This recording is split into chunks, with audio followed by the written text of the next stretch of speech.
Hello दोस्तों, मैं दिलीप कुमार आपका दिव्य ड्रीम यूट्यूब चैनल पर हार्दिक स्वागत और अभिनंदन करता हूं। देखिए दोस्तों, हम बात कर रहे थे, पिछली 2 वीडियो में अपलोड कर चुका हूं मानव रोग के बारे में।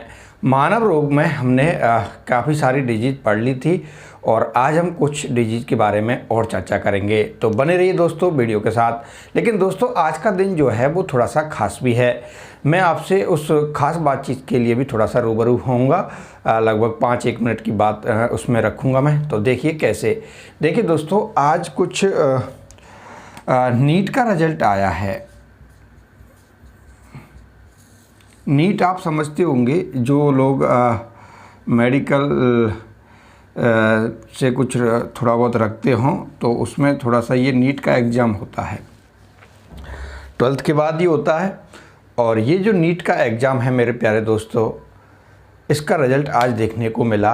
और एक बंदा है जिसका नाम है मेरे भाई शोएब आफ्ताब। इस बंदे के मेरे दोस्तों 720 का एग्ज़ाम हुआ था और इस बंदे के 720 में से 720 ही नंबर आए हैं। नहीं आया समझ बात? मैं क्या कह रहा हूँ कि इस बंदे के 720 में से 720 ही अंक आए हैं शोएब आफ्ताब के। ये उड़ीसा का रहने वाला है मेरे दोस्तों।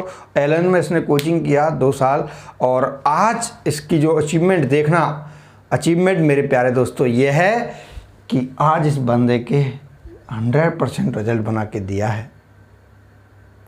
अच्छा, अब मेरी बात ये समझ नहीं आ रही कि दोस्तों क्या इस शोएब नाम के बंदे में कुछ अलग था? क्या वो अलग खाता था, अलग पीता था, अलग पढ़ता था, अलग उसकी बेंच या कुर्सी हुआ करती थी क्या, या फिर उसकी अलग कुछ किताबें थी? अरे ऐसा कुछ नहीं है। बस उसके पास तो एक ही चीज़ थी। मैंने काफ़ी सारे इंटरव्यू इसके देखे हैं आज यूट्यूब पे, तो उसमें केवल एक ही बात कहता है बंदा कि लगातार मेहनत करिए, कम पढ़ लीजिए लेकिन लगातार पढ़ते रहिए, पढ़ाई को छोड़िए ना जब तक आपका सिलेक्शन ना हो जाए। तो मेरे प्यारे दोस्तों, आपको फिर मैं कह रहा हूँ कि बस तैयारी बना के रखिए, लगातार पढ़ते रहिए, भले ही कम पढ़ लो लेकिन लगातार पढ़ते रहिए। और ऐसा पढ़िए जो थोड़ा सा कंटेंट बढ़िया बने, आपके दिमाग में जो चीज़ें आप पढ़ते हो वो हमेशा के लिए बैठ पाएँ। ठीक है दोस्तों, इसी बात से मैं अब मेरी वीडियो स्टार्ट करता हूं। तो देखिएगा क्या। देखिए दोस्तों, हमारी जो बातचीत थी वो मानव रोग के बारे में चल रही थी और मानव रोग के बारे में हमने काफ़ी सारी डिजीज़ के बारे में पढ़ा। और आज हम कुछ इम्पोर्टेंट जो डिजीज़ हैं, जो भयानक रोग हैं, उनके बारे में हम बातचीत आज करने वाले हैं। तो दोस्तों, मानव रोग में हम पहली शुरुआत करते हैं और उसका नाम है, बहुत ही ख़तरनाक बीमारी है और आजकल ट्रेंडिंग में भी है वो बीमारी। तो उस बीमारी का नाम है मेरे दोस्तों मलेरिया। क्या नाम है भाई? मलेरिया। मलेरिया को पढ़ने वाले हैं हम भाई। और मलेरिया में क्या होगा देखना। मलेरिया जो बीमारी है वो मेरे दोस्तों प्रोटोजोआ से फैलेगी।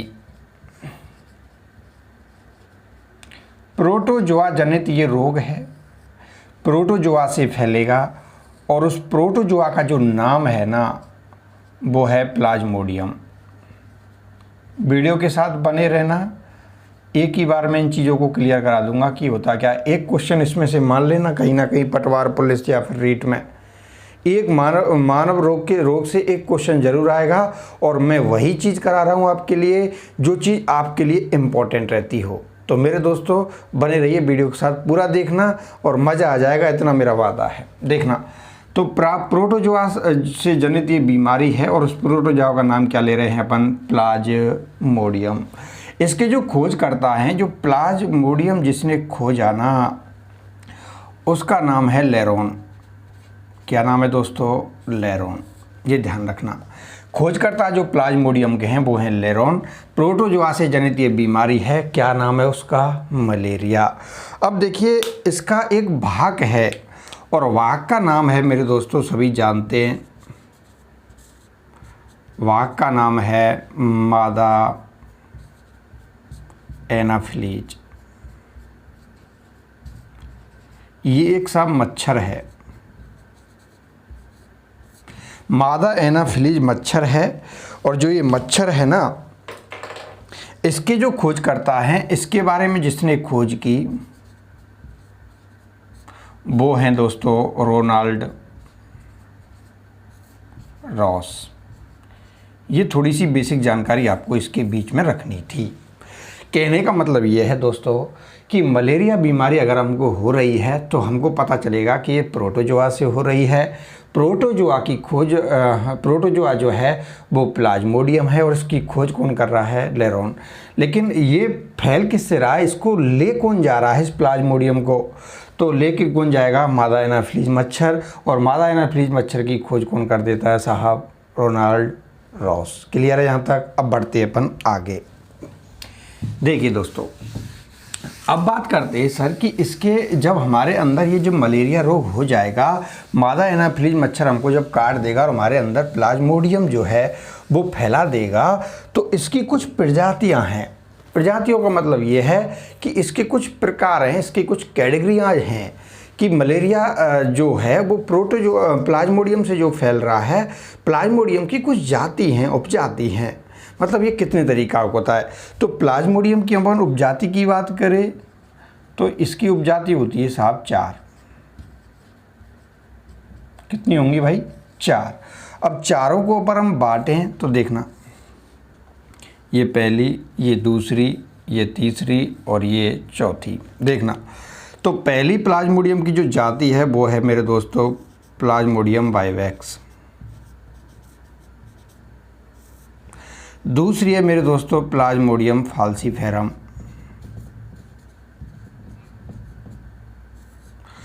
तीसरी है मेरे दोस्तों प्लाज्मोडियम ओवेली। और जो चौथे नंबर की बची है वो है प्लाज्मोडियम मलेरियाई। ये 4 कैटेगरी हैं मेरे दोस्तों प्लाज्मोडियम की, कि 4 कैटेगरियों में अगर हम देखें तो plasmodium vivax, plasmodium falciparum, plasmodium ovale, plasmodium मलेरियाई।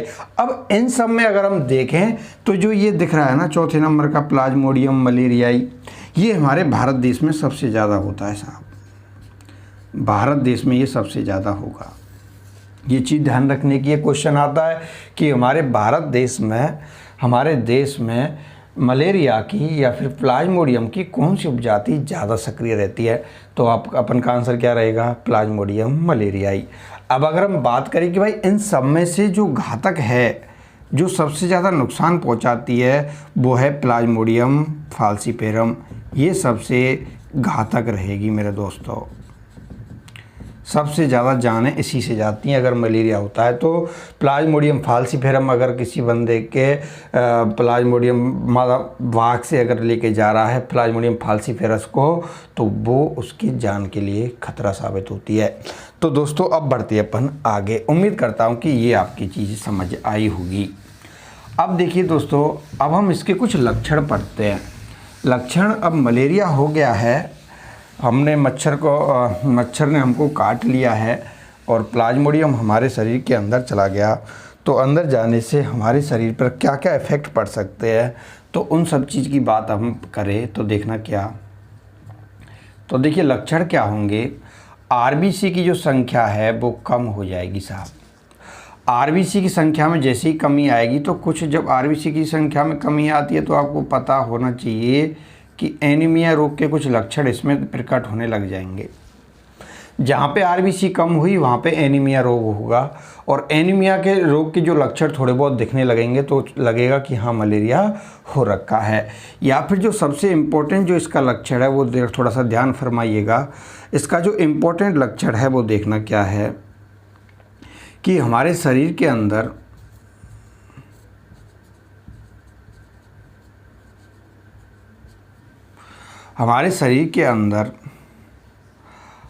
Hydrogenic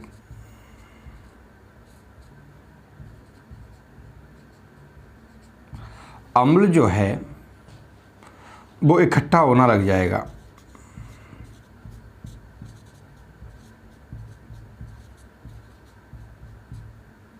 और जैसे ही ये इकट्ठा होगा तो हमारे शरीर में क्या पैदा हो जाएगी, ठिठुरन। ठिठुरन पैदा हो जाएगी मेरे दोस्तों। जैसे ही शरीर के अंदर ये अम्ल स्रावित होगा, इकट्ठा होने लग जाएगा, तो ठिठुरन पैदा हो जाएगी, शरीर के अंदर सर्दी लगने लग जाएगी। और जैसे ही सर्दी लगेगी तो मांसपेशियों में दर्द होने लगेगा, मांसपेशियों में दर्द। मांसपेशियों में दर्द रहेगा, फिर बुखार भी आ जाएगा और थोड़ा बहुत जुकाम भी रहेगा। तो इस तरीके से जैसे ही हमारे शरीर के अंदर प्लाज्मोडियम की किसी भी जाति ने प्रवेश किया है, तो प्रवेश करने के बाद में हमारे शरीर में कुछ लक्षण प्रकट हुए।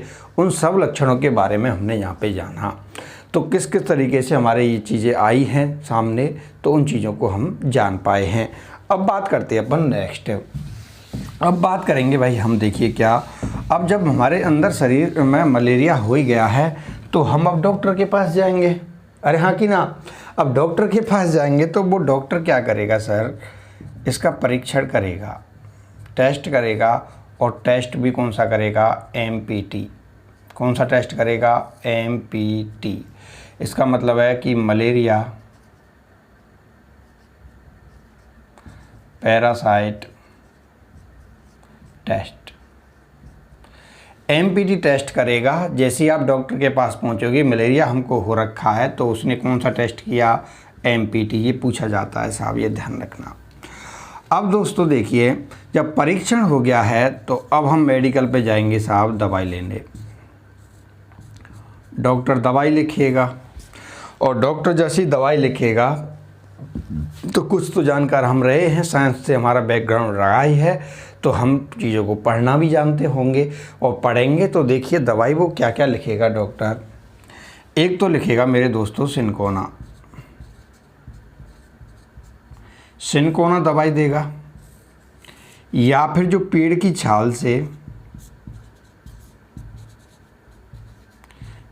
छाल से पैदा की जाती है कोनेन।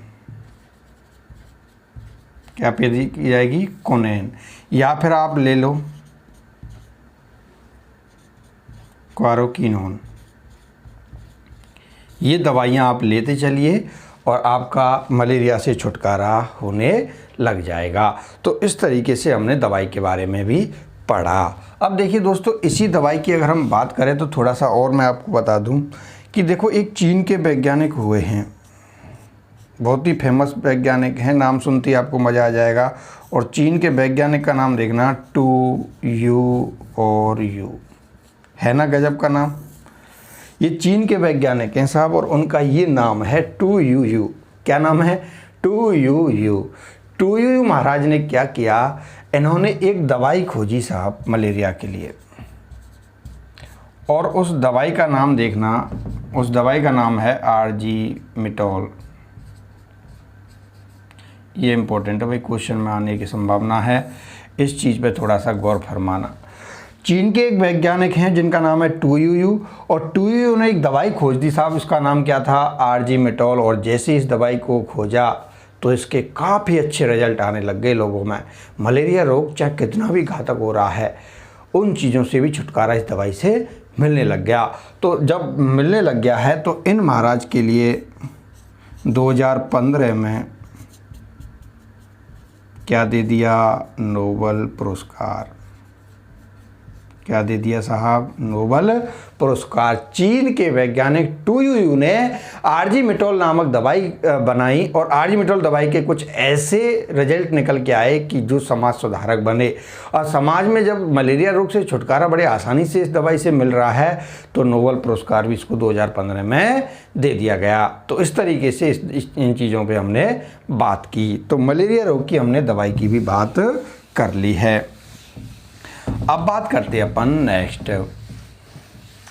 देखिए दोस्तों, जो ये मलेरिया है, और मलेरिया में प्लाज्मोडियम का जो लार्वा है ना, एक चीज़ और समझ लीजिए इसके अंदर, प्लाज्मोडियम का जो लार्वा है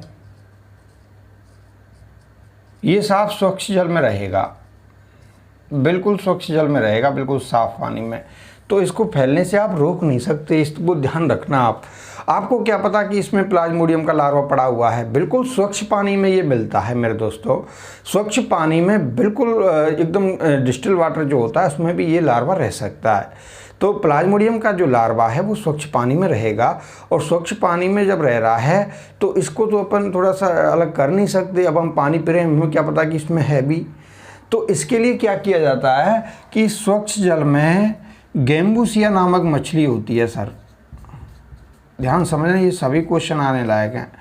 गैम्बूसिया जो मछली है उसको इस स्वच्छ पानी में डाला जाता है, और ये क्या करती है, जो स्वच्छ जल में जो लार्वा होता है ना, इसका क्या कर लेती है, भक्षण कर लेती है, या फिर अपन कह सकते हैं कि इसको ये खा जाती है। तो इस तरीके से हमारा मलेरिया टॉपिक, मलेरिया जो रोग है वो कंप्लीट हो गया है। मैंने क्या क्या चीज़ इसके अंदर पढ़ाई, मैं 1 मिनट लूँगा और सारी चीज़ों को देखो रिपीट करता हूँ। मलेरिया रोग जो था वो प्रोटोजोआ से हो रहा था। प्रोटोजोआ का नाम प्लाज्मोडियम था, उसकी खोज लेरोन ने की। उसके बाद में वाहक आया था, उसको जो मादा एनाफ्लीज मच्छर था, मादा एनाफ्लीज मच्छर प्लाज्मोडियम को शरीर के अंदर काटने के बाद छोड़ रहा था।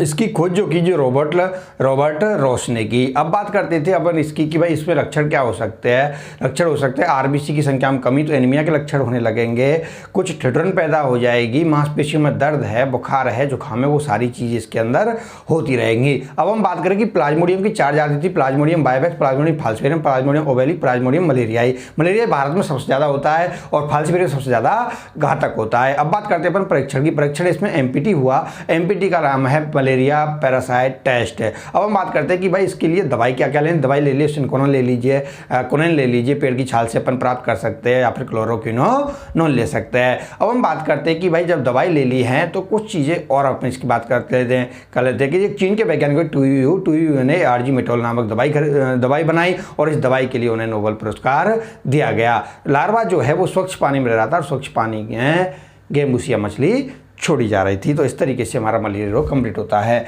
उम्मीद करता हूँ आपको पसंद आया भी होगा। दोस्तों अब बढ़ते हैं अपन नेक्स्ट रोग की तरफ। बहुत ही खतरनाक रोग लेने जा रहा हूँ दोस्तों, ध्यान से देखना। नाम है उसका सर कैंसर। कैंसर रोग हम पढ़ने वाले हैं साहब। बहुत ही अच्छा रोग है, अच्छा तो मैं नहीं कहूँगा, लेकिन पढ़ने में थोड़ा सा मज़ा आएगा इसको, और इसमें से क्वेश्चन काफ़ी पूछे भी जाते हैं। तो ध्यान से फरमाइएगा। देखिए क्या, देखो कैंसर होता क्या है, पहले अपन इस चीज़ को समझें। देखिए दोस्तों, जो सेल्स होती हैं, हमारा शरीर जो है ना वो छोटे छोटे कुछ भागों से बना होता है, जिसका नाम है कोशिका, या फिर अपन कहे कि सबसे हमारे जो शरीर की जो सबसे जो छोटी इकाई है उसका नाम क्या है, कोशिका। अब जो एक कोशिका है ना, कोशिका के समूह में, कोशिका के जो समूह में होता क्या है कैंसर के अंतर्गत, इसमें अनियंत्रित और अनियमित विभाजन होंगे साहब।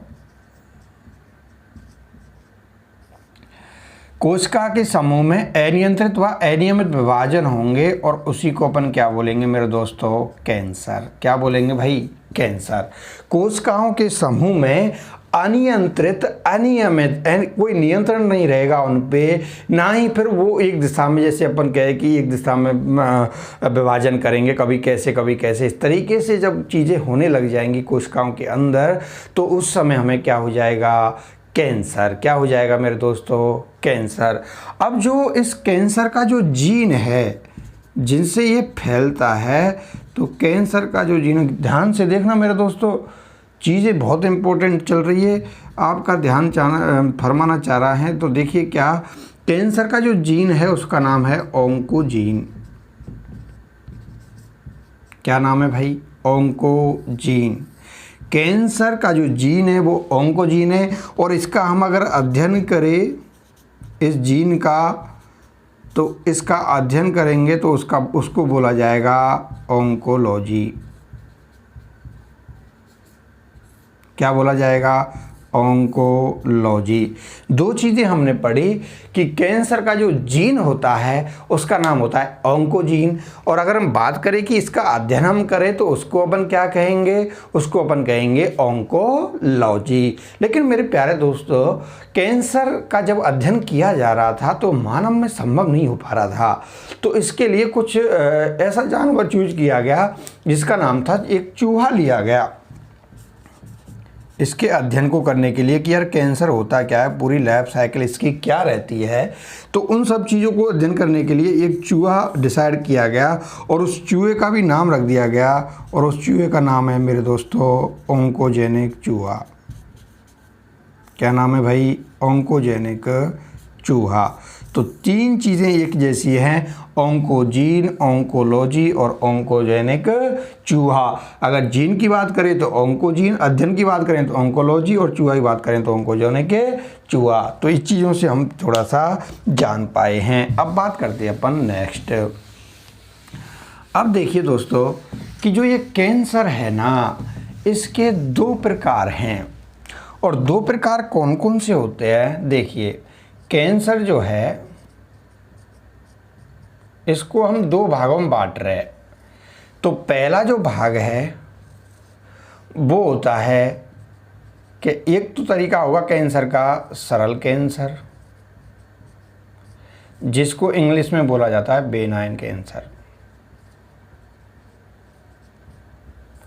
एक तो होता है सरल कैंसर और एक होता है दुर्दम कैंसर। उसके बारे में अपन बातचीत थोड़ी इसके बाद करने वाले हैं। तो सरल कैंसर क्या होता है वो चीज़ आप समझिएगा। देखिए दोस्तों, अब कैंसर के अंतर्गत कोशिकाओं में तो अनियंत्रित और अनियमित विभाजन होगा ही, लेकिन इसमें क्या होगा कि जो कोशिकाएं हैं ना, इन कोशिकाओं के ऊपर प्रोटीन का आवरण बन जाएगा साहब। ये इंपॉर्टेंट चीज़ है। सरल कैंसर जब होगा बंदे को, तो इनकी जो कोशिकाएं हैं जो अनियमित और अनियंत्रित विभाजन करेंगी ना, तो उनके ऊपर प्रोटीन का आवरण बन जाएगा। कहने का मतलब ये, जैसे मान चलो ये सेल्स हैं, ये अनियमित विभाजन कर रही है और इस तरीके से ये इकट्ठी हो गई। लेकिन इस इकट्ठी जब हुई हैं तो इनके चारों ओर ना प्रोटीन का आवरण जम जाएगा। देखो ऐसे।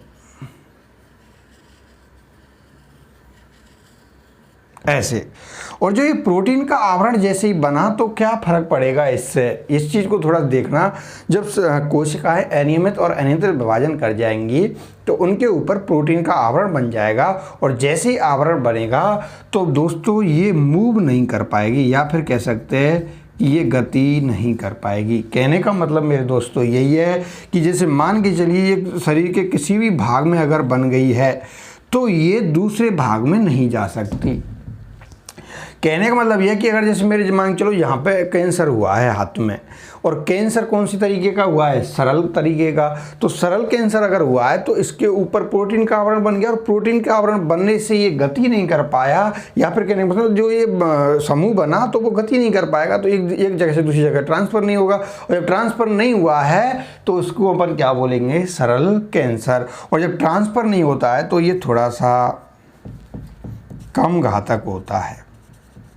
क्या रहेगा भाई? कम घातक होगा। और कम घातक होगा तो कौन कौन से जो कैंसर हैं अगर इसकी श्रेणी में आएंगे तो देखना, एक तो होता है मांसपेशियों का कैंसर, इसकी श्रेणी में आएगा जो सरल कैंसर है। मांसपेशियों का कैंसर कह सकते। एक होता है ऊतकों का कैंसर,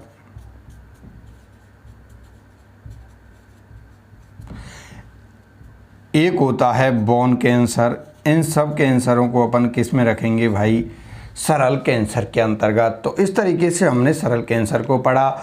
अब हम बात करते हैं नेक्स्ट कैंसर की। दो भागों में हमने कैंसर को बांटा था और पहला भाग हम पढ़ चुके हैं कि भाई सरल कैंसर होता है, इसमें प्रोटीन का आवरण कोशिकाओं के चारों तरफ बन जाएगा जिससे कि ये मूव नहीं कर पाएगी, गति नहीं कर पाएगी, और गति नहीं कर पाएगी तो ये थोड़ा सा कम घातक भी रहेगी।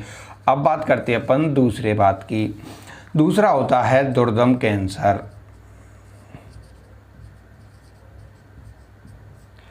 दुर्दम कैंसर जो है वो देखना भाई, दुर्दम कैंसर की अगर हम बात करें, दुर्दम कैंसर जो है उसकी अगर हम बात करें तो इसमें क्या होगा मेरे दोस्तों? कोशिकाओं के ऊपर प्रोटीन का आवरण नहीं बनेगा, प्रोटीन का आवरण नहीं बनेगा। सबसे इम्पोर्टेंट बात है ये। कहने का मतलब यही है कि सेल डिवीजन तो करिएगी अनियमित और अनियंत्रित तरीके से, सेल डिवीजन करती चली जाएगी और एक बंडल सा बन जाएगा, लेकिन इसके ऊपर प्रोटीन का आवरण नहीं बनेगा। और जब प्रोटीन का आवरण नहीं बन रहा है तो भाई साहब ये गति करेगी। क्या करेगी? गति। इसका मतलब ये है कि ये भगी डोलेगी। अरे क्या करेगी? भगी डोलेगी। यहाँ बैठी, वहाँ बैठी, वहाँ बैठी, वहाँ बैठी, इधर से उधर इसको घूमना फिरना लगा रहेगा। तो कहने का मतलब मेरे दोस्तों यही है, जब ये गति ही कर रही है तो सर ये पूरे शरीर के अंदर हमारे किसको फैला देगी? कैंसर को। जब पूरे शरीर के अंदर कैंसर फैल जाएगा तो ये सबसे ज़्यादा घातक भी हो जाएगी साहब। सबसे ज़्यादा घातक जो है वो कौन सा कैंसर हो जाएगा? दुर्दम कैंसर। कौन सा कैंसर हो जाएगा साहब? दुर्दम कैंसर। प्रोटीन का आवरण नहीं बन पा रहा है। प्रोटीन का जब आवरण नहीं बन पा रहा है तो ये एक जगह से दूसरी जगह जाने में कोई दिक्कत नहीं कर रही है, और जब कोई दिक्कत नहीं कर रही है तो इधर से उधर इसका आना जाना लगा रहेगा, और जब आना जाना लगा रहेगा तो ये घातक भी बन जाएगा। और जब घातक बन गया है तो इस तरीके के कैंसर को अपन कैसा कहेंगे? दुर्दम कैंसर। अगर हम बात करें कि भाई इसकी श्रेणी में हम कौन कौन से रोग ले सकते हैं, तो देखना कौन कौन से पार्ट में होता है। तो एग्जाम्पल अगर हम देखें तो सबसे पहले आएगा ब्लड कैंसर। दुर्दम कैंसर की श्रेणी में ब्लड कैंसर भी आता है, एक स्तन कैंसर भी इसके अंतर्गत आता है। दुर्दम कैंसर के अंतर्गत ब्लड कैंसर और कौन सा कैंसर? स्तन कैंसर। अब हम बात करते हैं दोस्तों नेक्स्ट बात की। कैंसर के दोनों भाग हम पढ़ चुके हैं। प्रोटीन आवरण के ऊपर ही चीज़ें थी। प्रोटीन का आवरण पा रहा है तो चीज़ें थोड़ी कम घातक हो रही थी, और अगर प्रोटीन का आवरण नहीं पा रहा है तो चीज़ें ज़्यादा घातक होने लग रही थी।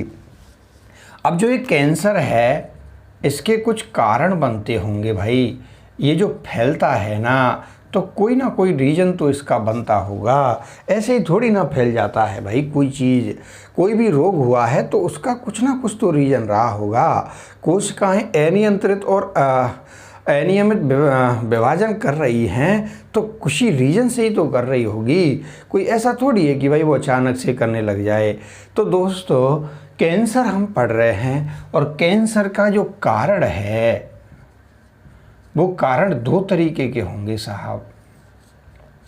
एक तो कारण होगा पर्यावरणीय कारण, कि एक तो कारक इसके होंगे पर्यावरणीय कारक, और एक होगा आनुवांशिकी। कुछ ऐसा भी होता है, कुछ भाग इसका आनुवांशिकी भी होगा।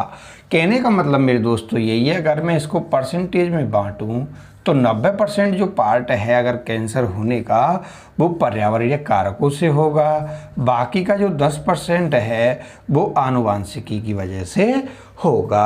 अब पर्यावरणीय कारक की हम बात करें, देखना इधर मैं समझा देता हूँ। तो पर्यावरणीय कारक क्या क्या हो सकते हैं देखना। पर्यावरण के अंदर जो चीज़ें बनी हुई हैं जिनसे कि कैंसर होगा, वो देखो एक्स किरणें हो सकती है,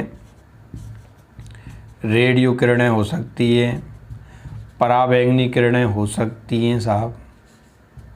पराबैंगनी किरणें, एक्स किरणें, रेडियो किरणें हो सकती हैं। नेपथलीन हो सकता है, आर्सेनिक हो सकता है,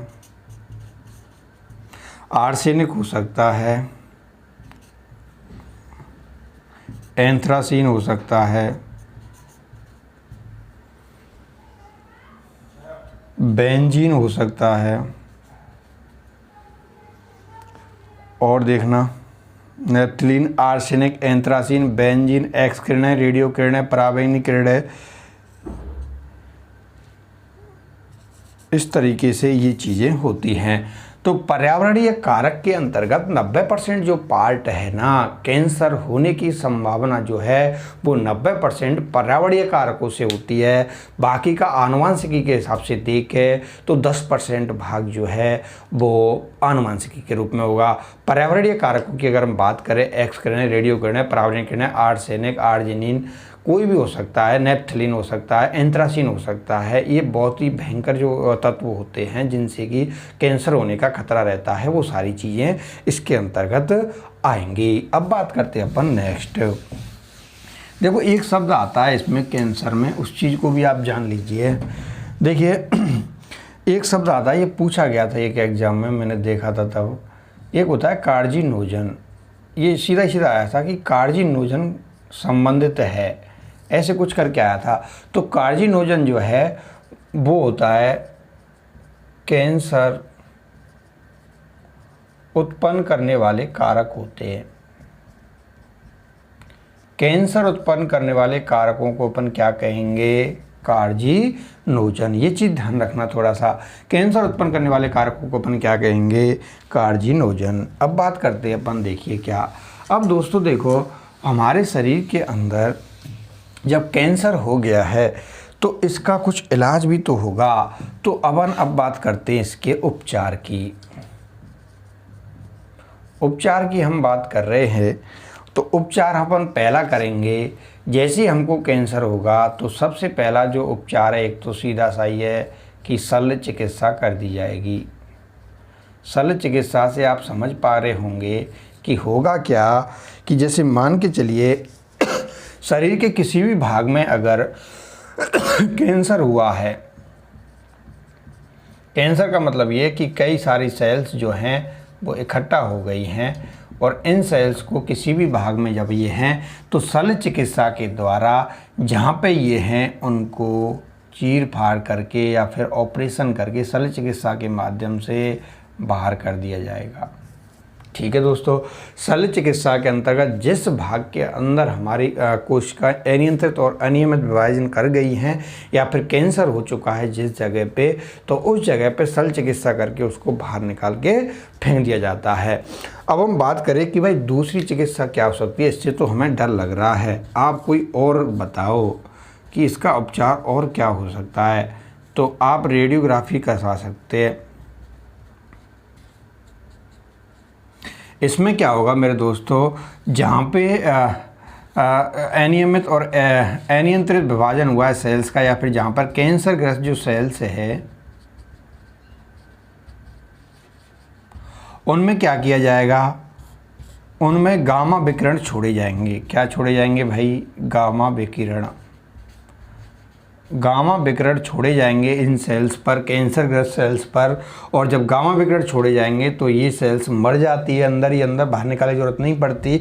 गामा विकिरण की वजह से इनको गायब कर दिया जाता है। इसका मतलब ये है कि इसको क्षतिग्रस्त कर दिया जाता है अंदर ही अंदर, जिससे कि ये आगे विभाजन नहीं कर पाती। इस तरीके से रेडियोग्राफी होती है। अब बात करते हैं अपन नेक्स्ट। अब देखो तीसरे जो पॉइंट की बात करें तो तीसरा होता है कीमियोथेरेपी। कीमियोथेरेपी में क्या होगा? कीमियोथेरेपी में क्या होगा दोस्तों? कीमियोथेरेपी में भी होगा, देखो कुछ रासायनिक पदार्थों का संगठन बनाया जाएगा। रासायनिक पदार्थ कुछ ऐसे लिए जाएंगे जो इन कैंसरग्रस्त सेल्स को नष्ट कर सके, और कैंसरग्रस्त सेल्स को जब नष्ट करेंगे तो उनको कैंसर युक्त सेल्स पर डाल दिया जाएगा रासायनिक पदार्थों को, और जैसे ही डालेंगे अपन इसको तो ये कैंसरग्रस्त जो सेल्स हैं वो मृत हो जाएंगी। तो इस तरीके से हमारे उपचार कंप्लीट होते हैं कैंसर के। हमने बात की थी 3 उपचार की। एक शल्य चिकित्सा किया था। शल्य चिकित्सा में हमने जहाँ पे भी कैंसरग्रस्त सेल्स हुई हैं उनको बाहर निकाल के अपन फेंक देंगे। और दूसरी बात कर रहे थे अपन रेडियोग्राफी की, तो उसमें गामा विकिरण छोड़े जा रहे थे कैंसरग्रस्त सेल्स पे, तो वहाँ पे उनको मृत किया जा रहा था। उसके बाद अपन बात करें कीमियोथेरेपी की, तो कीमियोथेरेपी में भी हमने बहुत रासायनिक पदार्थों का संगठन बनाया और उनको उनके पास ले जाया गया, जिससे कि उनको मृत कर दिया गया। अब बात करते थोड़ा सा इसकी दैनिक जानकारी में आपको और बता देता हूँ कि भाई कैंसर जो है वो और क्या क्या चीज़ इसमें हो सकती है। तो देखना, देखिए दोस्तों, जो कैंसर है अगर हम बात करें विश्व की, विश्व में जो कैंसर है वो एक तो होता होगा मेल में और एक होता होगा फीमेल में। तो विश्व के अंदर सर्वाधिक, ये दोनों ही चीज़ें सर्वाधिक ही भाई, ये भी सर्वाधिक ही है। ठीक है, तो मेल के अंदर जो कैंसर है, विश्व में सर्वाधिक मेल के अंदर जो कैंसर होगा वो होगा प्रोस्टेट ग्रंथि का। ध्यान समझना, ये क्वेश्चन बहुत ही आते हैं भाई, हर चीज़ इम्पोर्टेंट है अगर पढ़ने वाले हैं तो। विश्व में सर्वाधिक जो मेल में जो कैंसर होगा वो प्रोस्टेट ग्रंथि का कैंसर होगा। सर्वाधिक फीमेल की अगर हम बात करें विश्व के अंदर, वो होगा सर स्तन कैंसर। चीज़ समझ में आई? मैं क्या बता रहा हूँ कि विश्व में सर्वाधिक जो कैंसर अगर आदमियों में होगा तो वो प्रोस्टेट ग्रंथि में होगा। अगर हम बात करें महिलाओं में, फीमेल में अगर बात करें विश्व स्तर पर, तो वो सबसे ज़्यादा कहाँ मिल पा रहा है, स्तन कैंसर के रूप में। अगर हम बात करें इसी बीच की भाई भारत में क्या स्थिति है भाई इसकी, तो भारत में हम बात करें, एक तो होगा भाई आदमियों को यानी मेल, और एक होगा महिलाओं को यानी फीमेल। तो मेल के अंदर सर्वाधिक जो भारत के अंदर होगा वो होगा ओरल कैंसर। और हम बात करें फीमेल में, भारत के अंदर जो सर्वाधिक कैंसर होगा वो होगा बच्चेदानी का कैंसर। तो दोस्तों हमने बात की कि विश्व के अंतर्गत सर्वाधिक जो वो आदमियों में जो कैंसर हो रहा था वो प्रोस्टेट ग्रंथि का, माताओं में या फिर महिलाओं में जो कैंसर हो रहा था वो स्तन कैंसर के रूप में हो रहा था। और हम बात करें कि भाई भारत के अंदर जो आदमियों में या फिर मेल में जो हो रहा है वो ओरल कैंसर हो रहा था, और फीमेल की बात करें तो वो हो रहा था किसके अंदर, बच्चेदानी का कैंसर के रूप में। तो इस तरीके से हमारी दो डिजीज़, एक बहुत ही खतरनाक डिजीज़ थी, थोड़ी बड़ी थी, तो इस तरीके से हमने इन चीज़ों को कंप्लीट किया। आज मैं दोस्तों बिता लेता हूँ आपसे। मुझे उम्मीद करता हूँ कि भाई आपको ये वीडियो पसंद आई होगी, अच्छा लगा होगा सुन के इन सारी चीज़ों को, और बाकी का मिलते हैं अपन नेक्स्ट वीडियो में। दोस्तों खुश रहिए, आबाद रहिए और मस्त रहिए, बस तैयारी करते रहिए। जय हिंद, जय